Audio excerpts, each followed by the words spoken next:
আপনারা সবাই একদম নিজের চোখে দেখেছেন। আমরা এখানে শান্তিপূর্ণভাবে আমাদের গায়েবানা জানাজা শেষ করে এখান দিয়ে ক্যাম্পাস দিয়ে বের হয়ে যাচ্ছিলাম। আমাদের উদ্দেশ্য হচ্ছে শান্তিপূর্ণভাবে বের হয়ে যাব। তারা পিছন থেকে সাউন্ড গ্রেনেড ছুড়েছে, ককটেল ছুড়েছে, টিয়ার গ্যাস ছুড়েছে। তারা তো ইচ্ছা করে শান্তিপূর্ণ পরিবেশটাকে অশান্তিপূর্ণ করার জন্য এগুলো করেছে। এগুলো কেন? একটা ইন্টারপাস সিপাহী আমাদেরকে পিটায়। আচ্ছা, আরেকটি বিষয়, আপনারা 1 ঘন্টা সময় দিয়েছিলেন ক্যাম্পাস থেকে প্রশাসন পুলিশ এবং বিজিবি যে মোতায়েন করা হয়েছিল সেগুলো যেন তুলে নেওয়া হয়, কিন্তু তারা এখনো যায়নি। এই বিষয়ে আপনার মন্তব্য কি? এই বিষয়ে প্রশ্নটা আপনার করা উচিত আমার ওই ভিসি স্যারকে, যে ভিসি স্যার তার বিবেকবোধের জায়গাটুকু হারিয়ে ফেলেছে, যেই ভিসি স্যারের শরীরের ভিতরে এখন আর মেরুদণ্ড নেই, যেই ভিসি স্যারের বাড়ির সামনে এসে তার সন্তানদের সামনে এভাবে তাদেরকে আঘাত করা হয়, কিন্তু তিনি হয়তো ওই ডুপ্লেক্স বাড়িতে বসে আছেন। কেন এগুলো করা হচ্ছে?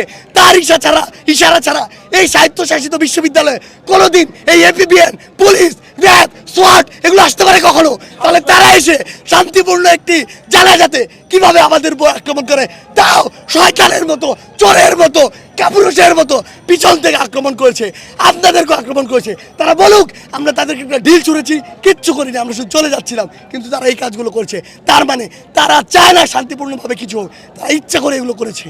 ক্যাম্পাস ছাড়ার যে সময়সীমা দেওয়া হয়েছে, আপনার কি ক্যাম্পাস ছেড়ে যাবেন? কোনো ক্যাম্পাস ছাড়বো না। আসুক, হলে দরকার হলে আরেকবার শ্মশান হয়ে যাবে, ক্যাম্পাস ছাড়বো না। তারা হল ছাড়তে বলছে কেন?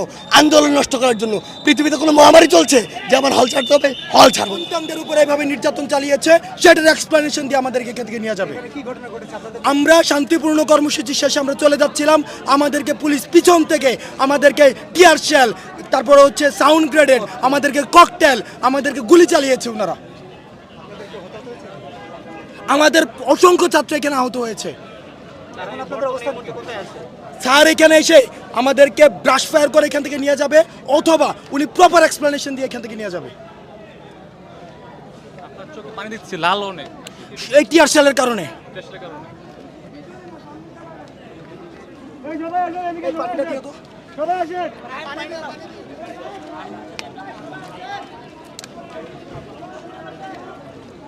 বসেন বসেন বসেন বসেন বসেন স্যার, আর না আসা পর্যন্ত আমরা উঠবো না।